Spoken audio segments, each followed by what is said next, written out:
আসসালামু আলাইকুম। আজকে একটি ড্রয়িং নিয়ে কথা বলবো। এটি ছোট একটি বিল্ডিং, 4 তলা বিশিষ্ট।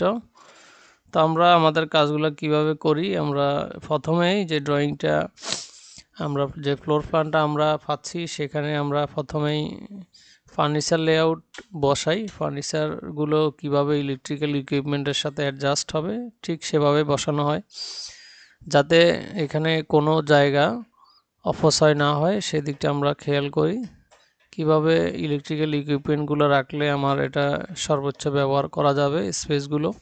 তো আমরা দেখতে পাচ্ছি এখানে একটা ব্যাট বসানো আছে, এখানে একটা 3 পিন সকেট দেওয়া আছে, এরপরে আরেকটি 3 পিন সকেট আছে, এখানে একটা টেলিভিশনের সকেট দেওয়া আছে। এরপরে এখানে যেহেতু একটি টয়লেট আছে, টয়লেটের সাথে যে একটি বারান্দার মতো করে স্পেস আছে, যে রুমের যে ভেন্টিলেশনও বলা যায়, এখানে আমরা একটি সিলিং লাইট দিয়েছি। তো এইভাবে পুরো ড্রয়িংয়ে হিসাব করে দেওয়া হয়েছে। এখানে একটা ফ্রিজ আছে, ওয়াশিং মেশিন আছে। তারপর আমরা যে গ্রিন লাইটগুলো ইউজ করি, গ্রিন ফ্যানগুলো, এগুলো মূলত আইপিএস এর সাথে সংযুক্ত থাকবে, সেটা বোঝানোর জন্য এখানে এটা গ্রিন কালার দেওয়া আছে।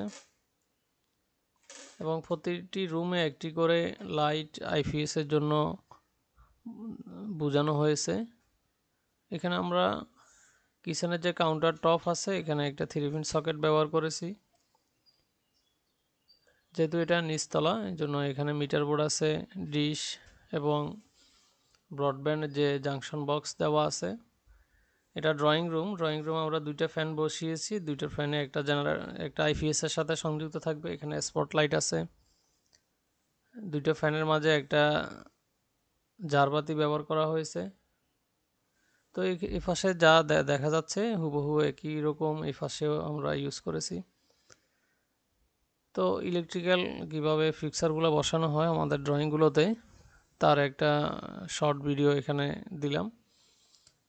ধন্যবাদ সবাইকে। আসসালামু আলাইকুম।